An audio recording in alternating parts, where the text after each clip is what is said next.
Good morning, everyone. Welcome to the Saturday Morning Mastermind. We're switching things up a little bit. Catherine just had some uh, dental work done, so she can speak, but it's kind of a little uncomfortable for her. So we're giving her a break this week from reading. Samantha will be reading for us on chapter 4. And I'm just lost the total section we were in, so that's okay. Um, but I'm here with Samantha, Jason, Kenneth, and Catherine, and I'll let them jump out, introduce themselves, and then head it over to Samantha to do the reading this week.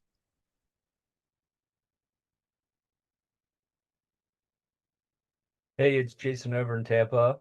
Good to be here. Benji and Gora, Maine. Hello. Hello, it's Catherine Clement here. Good morning. It's Samantha Studebaker Carl, and today we're going to read Sacred Contracts, or continue reading it. We're in chapter 4 at the section titled "The Shadow and Your Divine Potential" on page 126 in the hard copy. Okay, so hopefully my voice will hold here and we'll be able to get through this. I think I have to take my glasses off to read. All right, can you hear me okay? Just let me know if my voice gets too low or something. Okay. All right. The shadow and your divine potential. Jesus said to his disciples about his miraculous healing abilities, "All this shall you do and more if you have faith." The Buddha's enlightenment not only allowed him to view past lives going back eons, but to become omniscient as well. Yet he also told his followers that with diligence they too could achieve enlightenment, and he urged them to be lamps unto yourselves. These enlightened beings saw our highest potential as virtually unlimited. They were not necessarily referring to learning how to walk on water or effect miraculous cures, however, but to the fact that we can become as trusting of the divine as they. The Buddha, for example, insisted that his followers discover who they would be if they called their spirits back from attaching to the illusions of the external world. And Jesus said, "Unto you it is given to know the mystery of the kingdom of God. Do you bring in a lamp to put it under a bushel or a bed? Instead," is that what that says? "Do you bring in a lamp to put it under a bushel or a bed? Instead, don't you put it on its stand?" Oh, right. Okay. Sorry. "For whatever is hidden is meant to be disclosed, and whatever is concealed is meant to be brought out in the open." Mark 4:11, verses 21 to 22. To engage in the journey that takes us from living outside of ourselves to processing the world inside ourselves means bringing light to our shadow. Your shadow aspects are primarily rooted in fear patterns that have more control over your behavior than does your conscious mind. This limits your ability to make choices in which you are aware of your motivations. Your shadow self includes emotional and psychological patterns that come from repressed feelings that you do not wish to deal with consciously for fear of the consequences. For example, rather than face the fact that your partner is in some kind of trouble or your child is using drugs, you may repress those strong, accurate instincts, possibly with disastrous results. And you may become short-tempered, angry, and depressed without realizing why. Your shadow also contains the secret reasons why you would sabotage the opportunities that come your way. People often tell me they have a fear of success. When I ask them to explain where that fear came from, they may draw a blank. They have no idea why they have that fear, they just do. Having an unknown force controlling so much of the creative expression of our lives is a shadow. Eventually, we have to confront each of our shadow aspects. This exploration into our shadows is so complex that it may be one reason why Eastern philosophy maintains that we need many lifetimes to achieve liberation. Your highest potential, then, is that part of you that is not limited in its expression by the fears of the physical world and the business of living. It is what you actualize when you are willing to confront your shadow, openly acknowledge the reality of its presence within you, and then take steps to deal with it. To rely on your inner resources and follow your inner guidance before all else is to express your highest potential at all times. It shows you who you would be if you could live constantly within the knowledge that genuine power exists in the self and never outside of it. Confronting your shadow requires that you strike out on your own. That isn't to say that you can't receive help from friends, therapists, and wise counselors, but you will have to make choices that exclude the collective needs of your family, tribe, or group and separate yourself from them. If you do decide to follow an inner call and its unavoidable psychic ritual of separation, you have to withdraw your spirit from the magnetic field created by the collective power of your group's will so that you can organize your own energy, much as a mystic or seer might withdraw to hear divine promptings, like Jesus going into the desert or Muhammad to the cave of Mount Hira. This process of birthing your own power requires that you put yourself first, even though this may appear to the outside world as selfish. During your separation, you'll have to face the most narcissistic aspects of your ego, such as the shadow child, who is concerned only with its own well-being and will try and scare you back into the fold. Your shadow victim, meanwhile, reveals its victimhood and will entice you to feel sorry for yourself for ever leaving. The shadow prostitute will urge you to sell out your integrity and your vision of the true independence at its first opportunity, and the shadow saboteur will play to your suspicions that you just aren't good enough to accomplish anything on your own. You will have to strengthen your soul identity until it is strong enough to eclipse all these fears.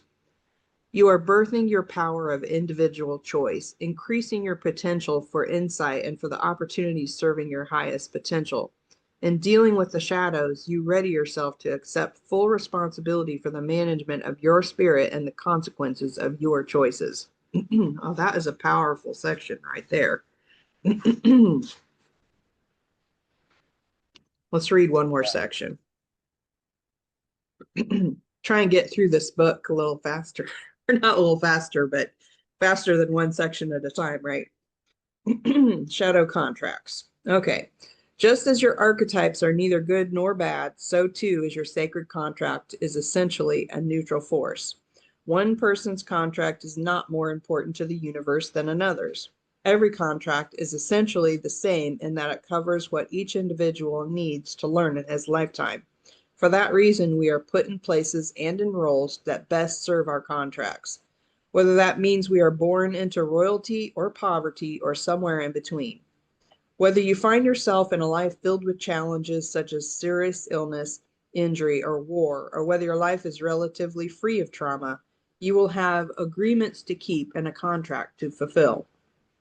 As the Tibetan Buddhist teacher Soyo Rinpoche likes to say, there is poor people suffering and rich people suffering. Don't envy others because you can't know the extent of their suffering just by looking at externals.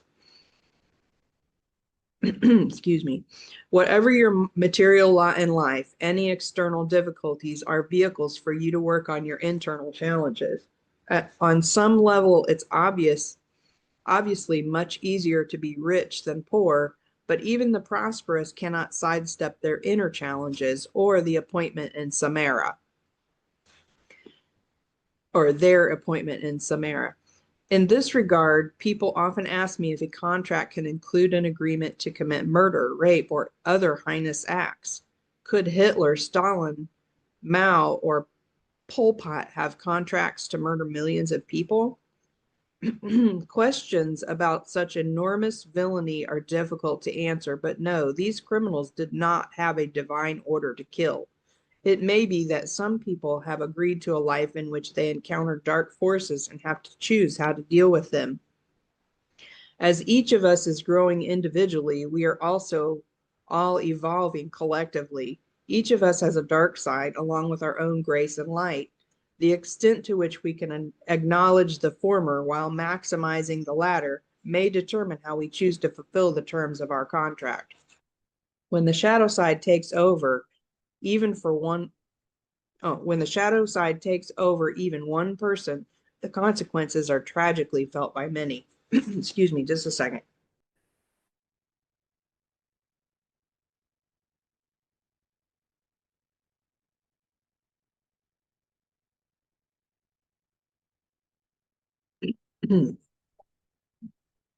Even psychiatrists and brain scientists cannot offer a conclusive response to the question of whether individual people are born to murder. Social psychologist Stanley Milgram's groundbreaking book, Obedience to Authority, demonstrated that often it is not so much the kind of person a man is as the kind of situation in which he finds himself that determines how he will act. Milgram developed the controversial obedience experiments conducted at Yale University in 1961 and 1962, in which subjects were told by scientific authority figures to administer electric shocks to another person if he answered a question incorrectly, no matter how that person reacted. Milgram had expected that American subjects would not follow orders that seemed to hurt another person, especially if the person being shocked were screaming in obvious pain.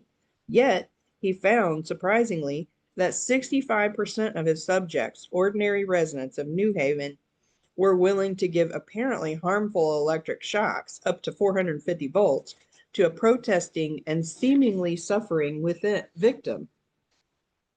Of course, the shock machine was a sham, and the subjects were not really hurting the other people who merely pretended to be in pain and even begged for mercy as stronger and stronger shocks were supposedly administered. Sadly, though, Milgram reported, with numbing regularity, good people were seen to knuckle under to the demands of authority and perform actions that were callous and severe. In the aftermath of World War II, when people had assumed that Germans were more influenced by orders than other cultures, the obedience experiments were a cultural shock for Americans who prided themselves on being nonconformist.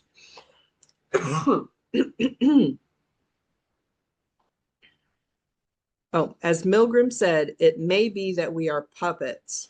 It may be that we are puppets, puppets controlled by the strings of society, but at least we are puppets with perception, with awareness, and perhaps our awareness is the first step to our liberation. Okay, I'm going to have to stop there because my voice is getting kind of crackly. I wanted to finish that section, but I've got a little bit too much to go. Sorry about that, guys. No, I think Okay, remember where you left off for next time.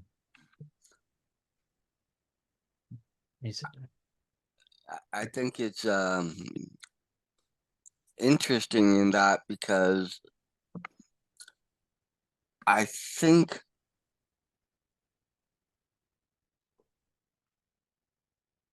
some of the things that were just brought out in that little section are semi-true because I think over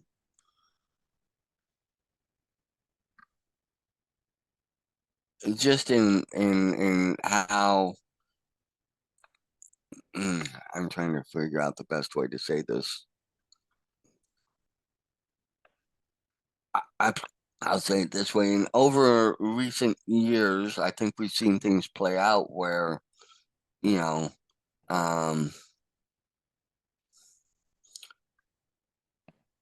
things have happened in society that we normally don't think would happen, but it's been almost like a takeover of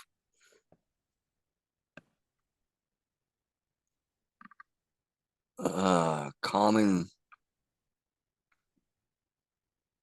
reaction, I guess, or how people react to things. And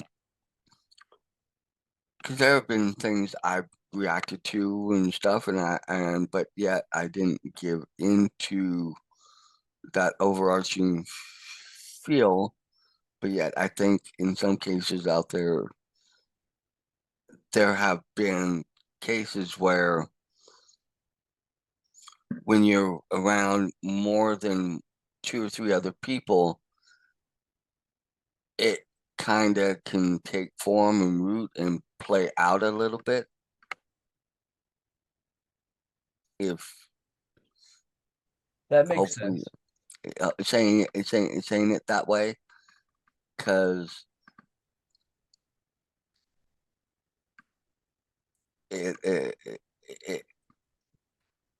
because I think deep down sometimes we want to react, but then we don't react because we're afraid of how, if we react that way, it might be perceived.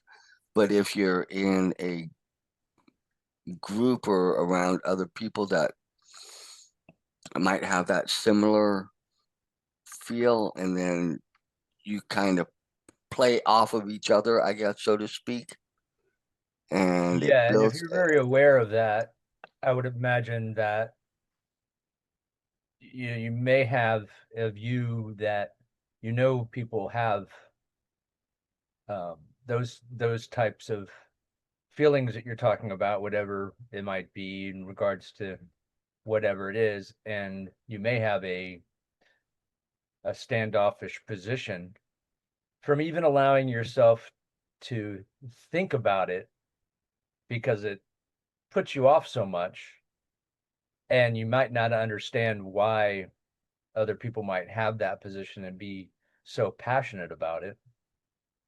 And for those types of people, putting yourself into that situation might seem like you don't even want to think about how they might even have that.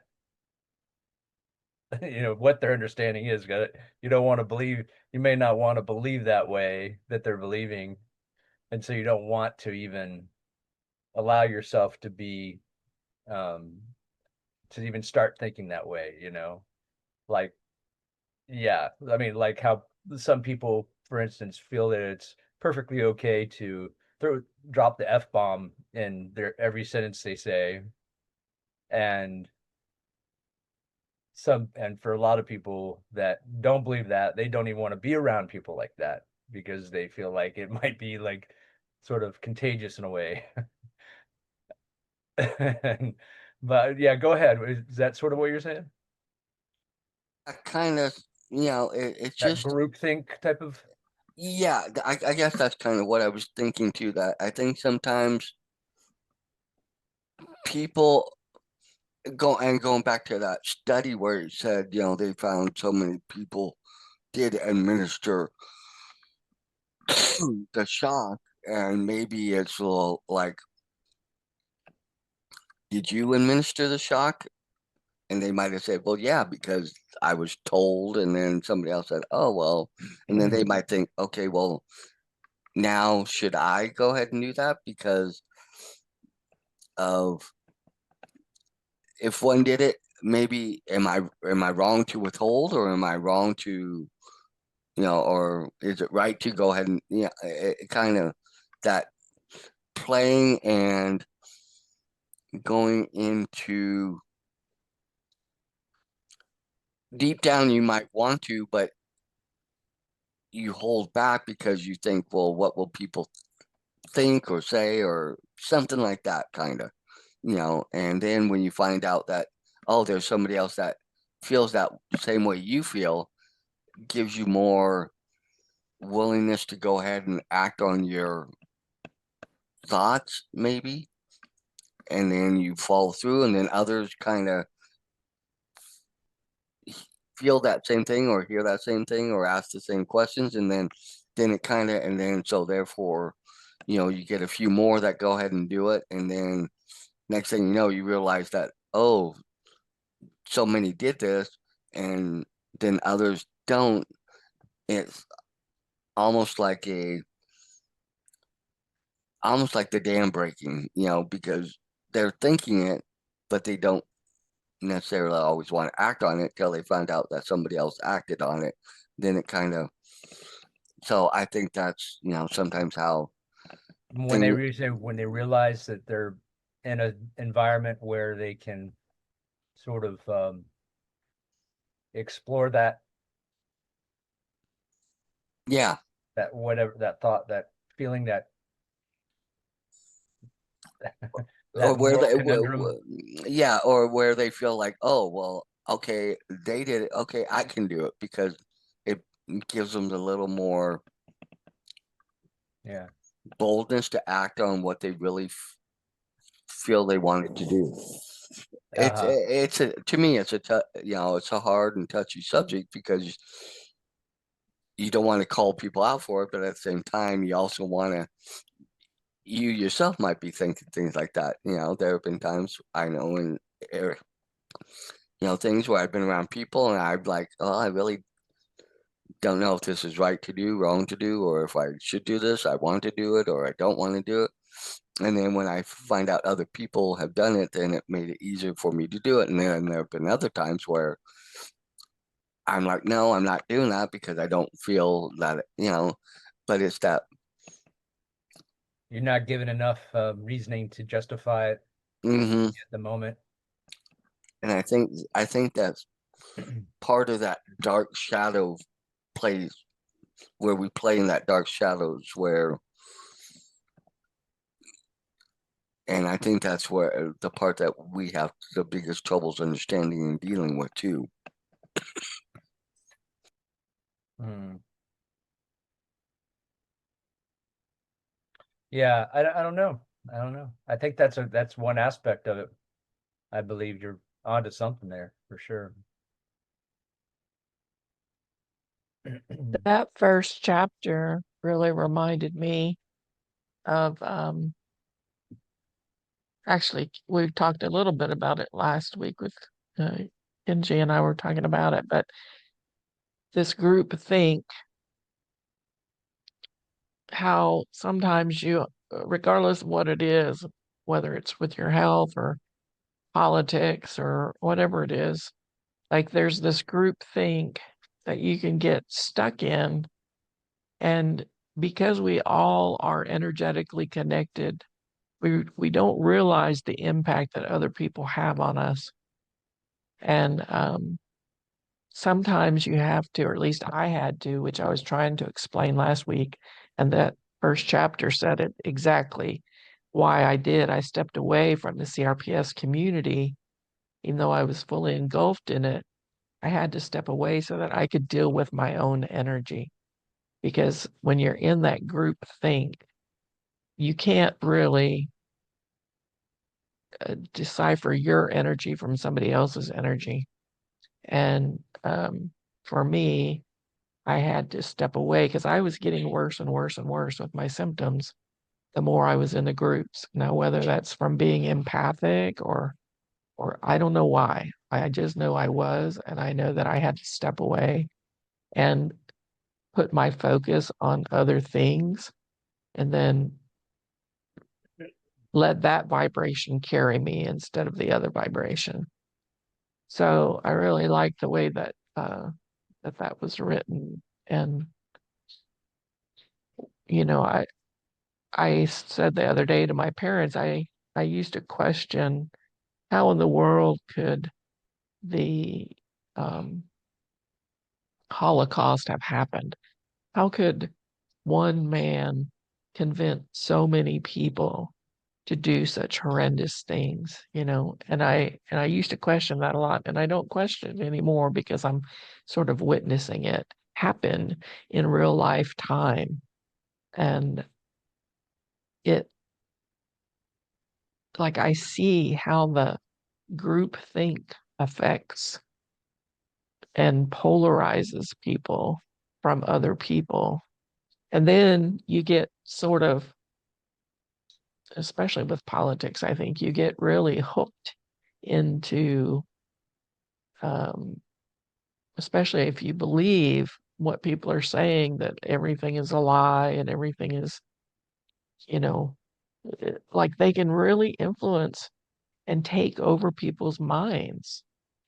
We're very, we're like trained through evolution and also through society to follow the rules and to, do what you're told and better, be quiet if you're not told. And we, in order to be accepted by the tribe, which is evolution wise, I mean, that is our survival. If we're separated from the tribe, we die. So there's a lot of things driving us. And then when you get that many people together that are building this energetic thing, it's really easy to get so attached to that and lose all sense of, I don't know, like morality, comments. I don't know, like people just follow other people into the abyss and lose their humanity at some point.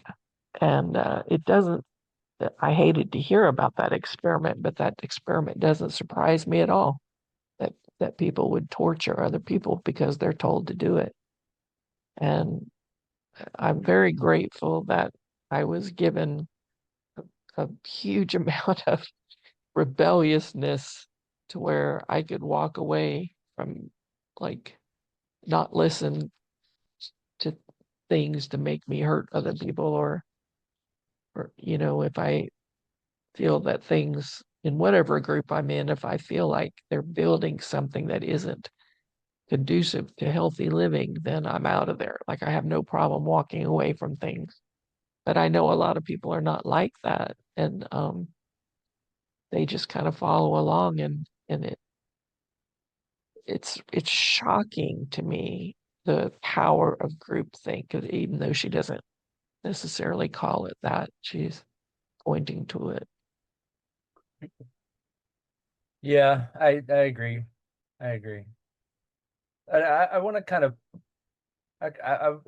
I tend to want to focus on this part that she was talking about, the that was more of using the shadow side and the understanding of the shadow side, and how you have the shadow child, shadow prostitute, shadow saboteur, and what was the fourth one that she mentioned? Victim. The victim. How by recognizing that, by removing yourself, like you said, or or like what they used the example of Jesus, removing himself and going out into the wilderness that for a while, and just being with yourself, and then tackling all these, the shadow side of each one of those archetypes. Or I don't know if it was the shadow side of the archetype, or if there's this psychological shadow of emotions, and when they say repressed memories or repressed thoughts that get focused and amplified within yourself, because you've removed yourself from your comfort zone, in a way, gone out on your own, and been by yourself, having to rely on yourself completely when you're not already used to doing that. And whatever aspect that may be in, that you can actually use the idea of recognizing those, how it's affecting how it's bringing up your repressed emotions, and then use that for growth.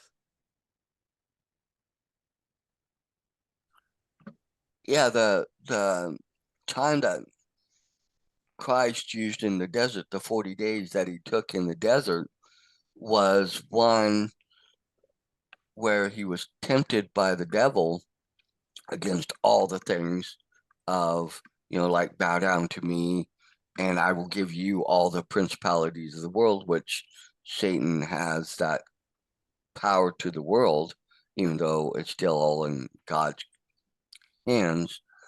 And it's also a time where he was using the strength of God, creator, universe, for me, God, to stay connected to God in that sense, to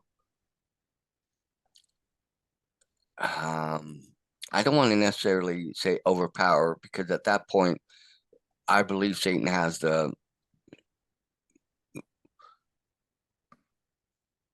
ability to affect things that go on here in the earth and people, and going back to, you know, putting thoughts in and helping people maybe move to that shadow side, for lack of a better way of saying it, but to stay in and stay connected to the idea that comes up is like moral compass, or things that are in the way I look at it and view it, Christ-like. So in that sense, but I think that's where giving in or allowing that shadow aspect to come in and, I guess, maybe gain a better foothold, I guess, can come in, and then maybe that group think, because I do think there is a sense of group think that can come about, you know, going back to what I was kind of alluding to earlier, because then it allows people to kind of act on things that maybe they normally wouldn't. And so in that sense, I think that's part of where time and taking that time away can allow us to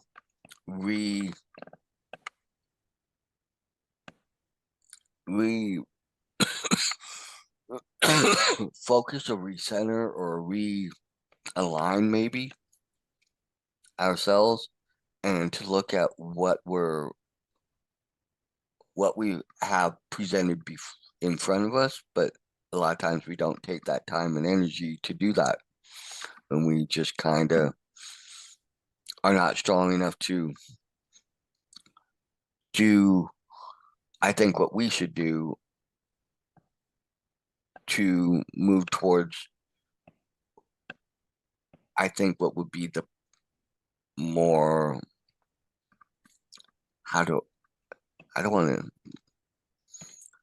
to necessarily say use the right answer, but the one that is more in tune with God and spirit, or the universe, infinite intelligence.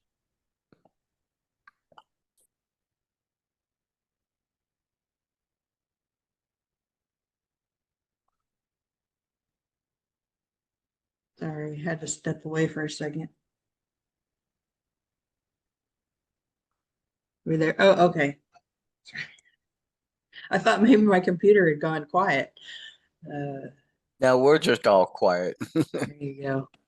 I was thinking about a couple different things on the concept of going off on your own and removing yourself from the group think, and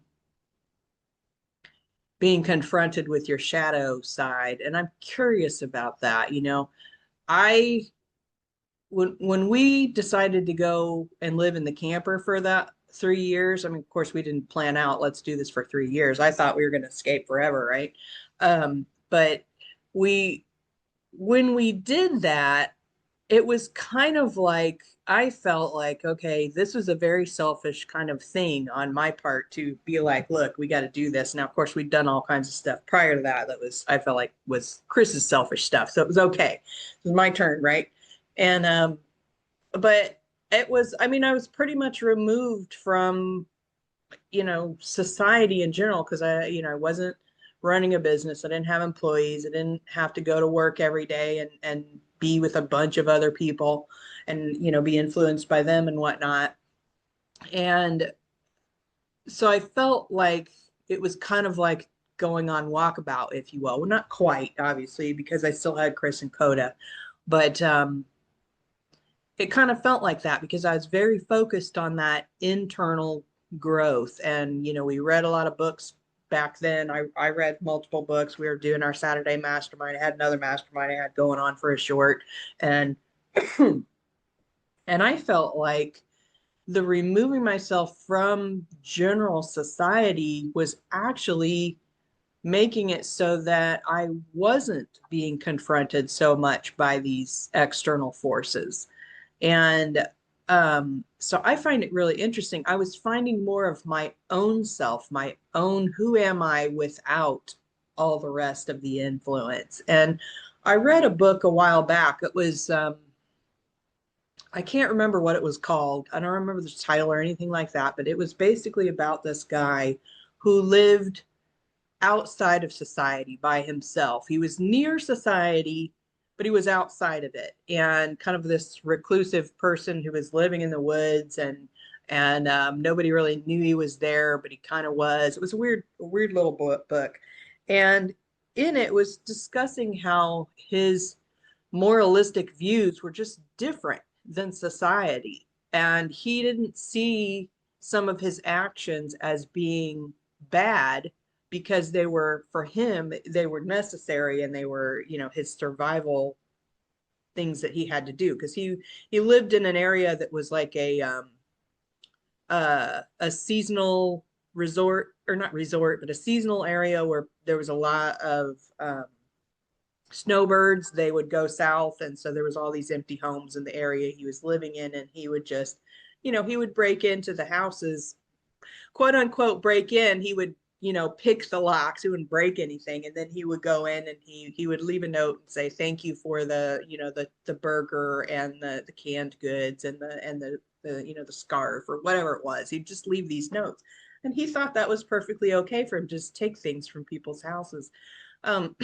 Anyway, I digress on that. My whole thought on that was that we have these ideas of what is socially acceptable behavior, and it's a group think that causes us to believe that way. At one point I came across this quote, and I don't know if it was a quote or whatever it was, but it was a thought or something, and it was like, what's the difference between right and wrong?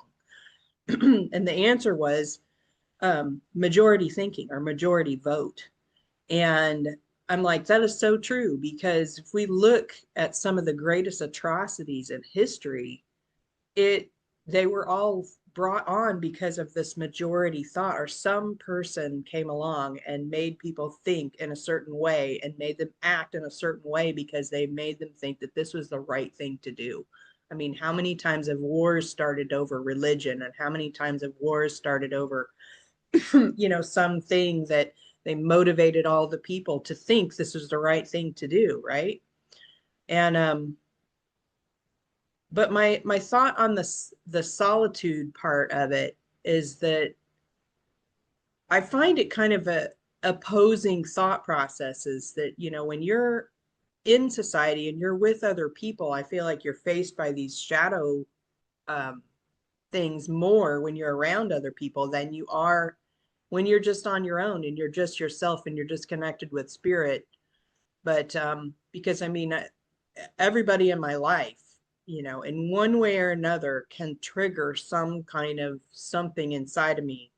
And I have to recognize that that's happening and be able to think that process through and figure out, okay, what is it about this situation or this person or the way they're acting, the way they're speaking, the way they're doing this, that, or the other that is triggering my response of, whatever my response happens to be at the time. But when I'm on my own, there's nobody to trigger me, right? I'm happy as a clam. But I also know there's people that it's completely the opposite. If they're really, really social and they've got to be around people, then that being by themselves, they don't want to face those thoughts. They don't want to feel those feelings. And that's when feelings come up, because Chris watches this show. What's it called? Alone, I think it is, where they send out, multiple individuals that are doing this contest where they have to go out by themselves and survive, and whoever survives the longest wins $1 million or whatever. And so these people are out there and they're, you know, talking to the camera, and they're talking about all kinds of stuff that they're facing in their head, and they're coming up, you know, they're having to overcome you know, big self challenges in terms of survival, but also in terms of just being alone and not being connected to the rest of the world. They can't have a phone, they can't have any of that, you know, and they can't take a book with them. I mean, nothing. So all they have is their inner thoughts. So I've been noticing on some of those shows, some of the stuff they do confront within themselves, and I do recognize it, that it is this like shadow side that's coming up for them that they're having to really think about. You know, I mean, they have to, but they are, right? I could ramble on and on, so I'm going to let you guys talk. We're coming up close to the top of the I hour. think that's I think real quick, I think that to me, it seems like the point or the difference between the two, being in group and being alone, is where that stimulus is coming from. Now, if you're being felt to react or a certain way and triggered by your family members or whatever, then that's something that's or your group, that's something that's coming from an outside you know, an outside energy, if you will. But then if you're truly going out and having like what recently I heard was called like a dark retreat, where you're putting yourself out there and actually putting yourself in the darkness, or wandering alone and being alone for a long period of time, away from all of that and away from your any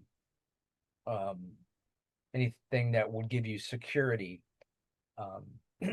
or the things that you would feel your trappings of your normal life that you depend on, and you're suddenly thrust out into that environment, and you're now the only stimuli that's coming at you is from yourself, and that those are the archetype type shadow thing they're talking about.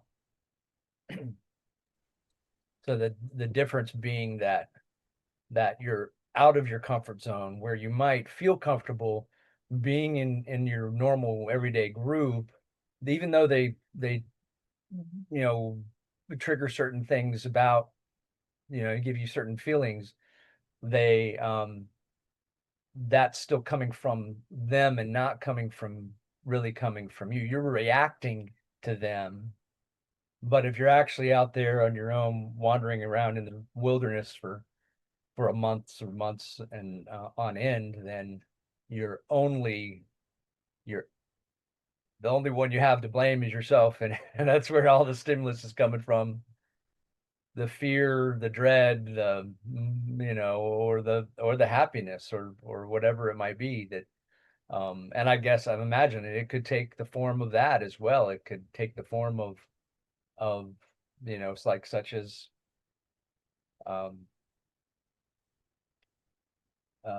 Dan's example with, you know, that you're suddenly offered something in your mind that, you know, is might even compromise the ethics that you thought you were, you know, thought was a big part of your ethos. And so, but that's how I would distinguish that,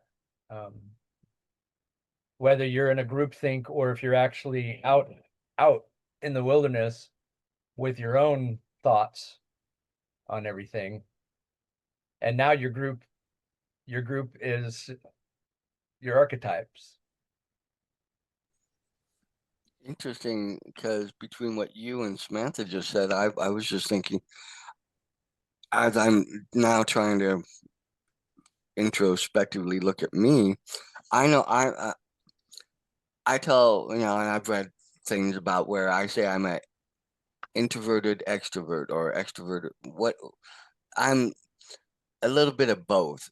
I love being around people and enjoy being around people, but only to a certain point, and then after a while, I need to get back and kind of regroup and recharge but I'm learning that maybe that's part of,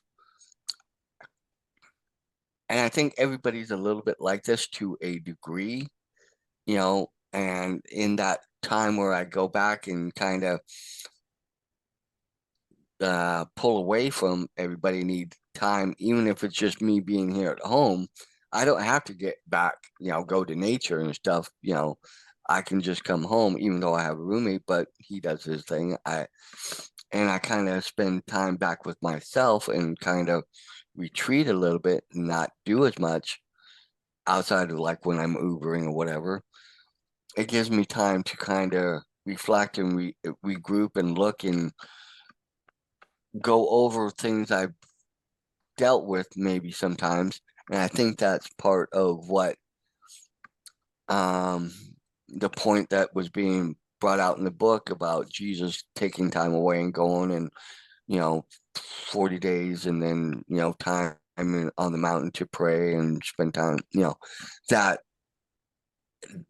maybe that's how we balance and keep and come back to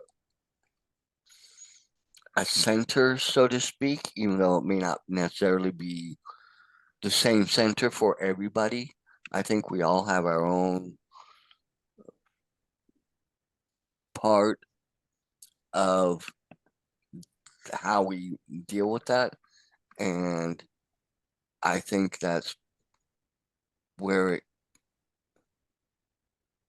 I think it's beneficial for us to do that sometimes and use that with that thought process. And I see that Samantha had to take off, and now Catherine's probably got to go here in a minute. So, any other thoughts, anybody, or last thoughts, or wrapping up, or anything? There's a lot of videos on YouTube about shadow work for anybody that wants to follow up on that.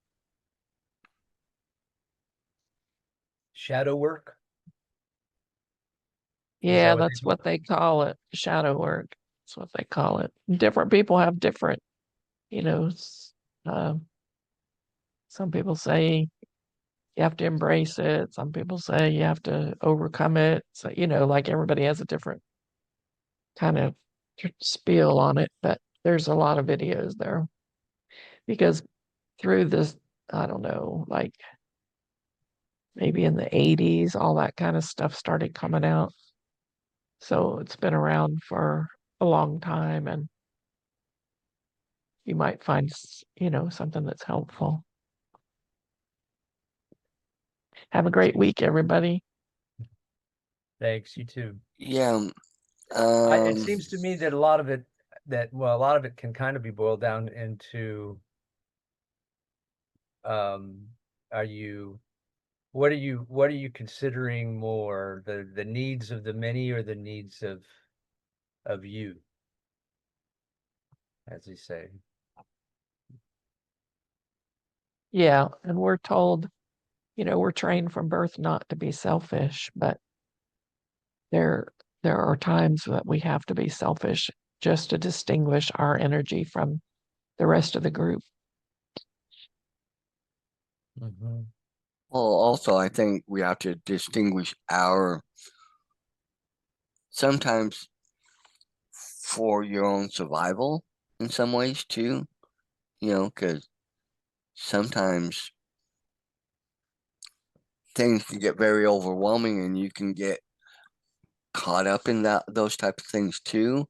And sometimes being able to pull back or detach or pull away. I mean, I think you gave a great point, Catherine, where when you got out of that one group of stuff that you were dealing with, because it was not helping and benefiting you at that time, and it was actually pulling you back, and so you had to disassociate in that area, because of it was not conducive to your well-being. So that, I think, sometimes learning and understanding that about ourselves can be a huge factor and benefit. And I think sometimes people don't know that about themselves, and that's how they can also get caught up and swept up and carried along until they're way past the point of where they may be able to pull back or detach and kind of reground themselves too. So Yeah, and there's so many things about a group environment that is a strong draw to humans. It's kind of in our nature to want to be in a group and to be accepted by a group, and then when you're in a group and you're in even a conversation with a person or a few people, you almost want, feel like you have to be heard, you have to have an opinion, you have to, and even when you're thinking, well, gosh, I really don't want to go there, but I need that opinion, or you feel like you should at least let those people know how you feel about it, so then you can maybe come at it from a different side. But also, that interaction, just so many things about being in a group that can override or justify yourself putting yourself into the danger of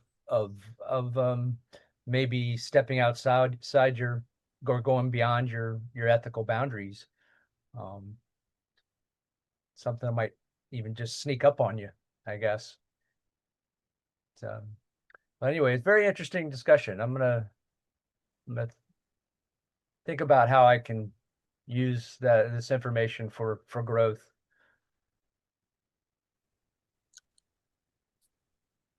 yeah, same here. Kind of made me think of even me as I go through times of doing things and then pulling back and stuff and things like that, and knowing I need to pull back at times. So Catherine just had to go. So with that, I think we'll get this wrapped up for everybody. I'm sure everybody has things to do and to take care of. Glad you guys made it. Look forward to next week. You can find us on mindsetmasterycollective.com, which is our website. And find on Facebook at Mindset Mastery Collective also. And we look forward to seeing you all next week. And that's it for the Saturday Morning Mastermind. And let me stop the recording.